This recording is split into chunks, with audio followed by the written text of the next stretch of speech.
I never thought the leopards would eat my face, sobs woman who voted for the leopards eating people's faces party. And so here we are again. It's the same old song and dance, the same old games of consolidation and exclusion. So I've always been a fan of war games, of alliance games, of the phone games where you build clans and alliances, and you mingle with a bunch of other people to determine the best way forward for the kingdom or whatever.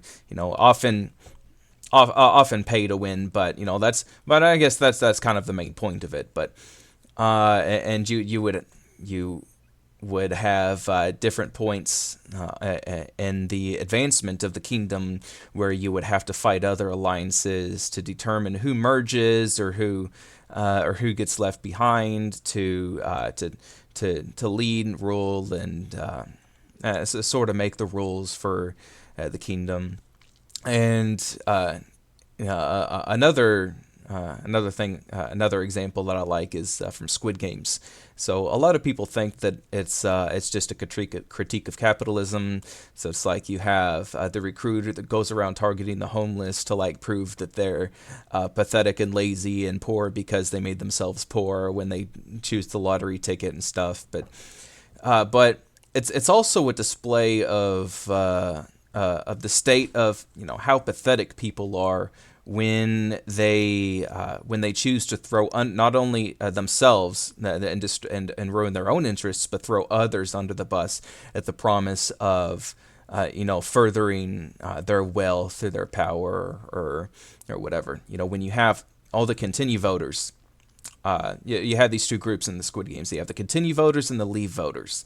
The continue voters have a circle and the leave voters have an X. And what happens is you have groups, you have these cliques in the, especially in the continue groups. They're like, oh yeah, we're tight. We're gonna do one more round, and we're gonna, it's all about the numbers here. And then lo and behold, that the next games comes around and like half of the continue group is still in the game, and it's like, oh, a surprise Pikachu face. And that's exactly what's happening right now in America under King Trump land. So you have all of these people thinking like, oh, it's not going to be me and my farming subsidies. It's just going to be those dirty illegals and transgenders. It's like, oh, they're just going to target like. I guess the people that I particularly like don't like in society, and like, what do you know? The leopards came for your face too. It's like, and no one's here to cry for you. First they came for the communists, but I wasn't a communist, so I didn't speak out. And then they came for the the trade unionists and so on. And that's people are so bad at learning from history. There's a quote that I've really come to love. It's history. Actually, I can't remember who said it, but it's like this: history isn't a bad teacher; it just has bad students, and it's really a self-fulfilling prophecy, because if you noticed how the Republicans have been attacking like education and now they're talking about banning words from academic literature like transgender and critical race theory. It's like, oh, even discussing certain topics. It's just they're the ones attacking books and trying to book ban. So it's very clear which party is in the interests of dumbing down the population and making them complicit, and so we really have no reason to feel sorry for people voting for these leopards. When they've been told from the beginning that we were going to see cuts in their Medicare and Medicaid, especially if they're elderly. It's like, you not see that you were on the chopping block, and yeah, and it's not just economic as well. It's also social. You have gays for Trump, and Latinas for Trump, Latinos for Trump, and you have all of these token groups who think who think that, if they play their cards right, that they're going to move on to the next round of the Squid Games. And what do you know? They're attacking birthright citizenship. You have military vets who are getting interrogated in ICE raids and held for hours. I think that was just once, but yeah, it's great news story, by the way. I should get to it. And yeah, we have Trump voters whose spouses are getting deported, which is just beautiful.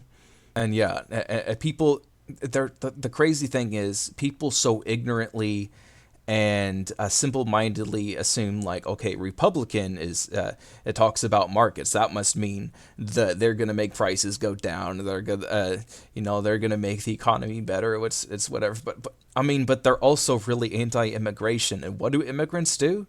They raise the economy up, because you motherfuckers don't want their jobs. You don't want to work those 12-hour shifts in the fields and factories and stuff. But now I guess you're gonna have to, or else look at the construction is gonna, it's not gonna happen. So, and that's that. I can't feel sorry for you, because your eggs are now the price of an hour under minimum wage. And yeah, and don't and for the gays for Trump, don't even think for a second that it's gonna stop with, you know, coming after the trans people and their surgeries and hormones and all that, or that or even for the trans tokens who think that it's just going to stop with banning the I guess the trans healthcare for minors and puberty blockers and sports science and all that stuff. It's like, I mean, they call the doctors butchers, and they want to, like, that there's a growing effort to revoke licenses of doctors who perform any kind of gender.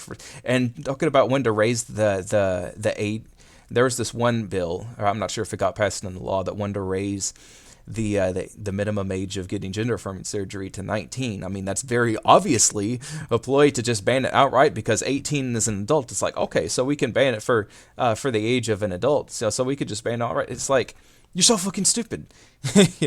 And of course, when I say trans tokens, I mean the quote transsexuals, who want to say, like, oh, these other trans people, they're like AGP, Troon, Hun groomers or whatever. But it's like, honey, that's you're not safe. You should, be in your best interest to move to a blue state or Thailand or something. But anyway, that's where I'm gonna.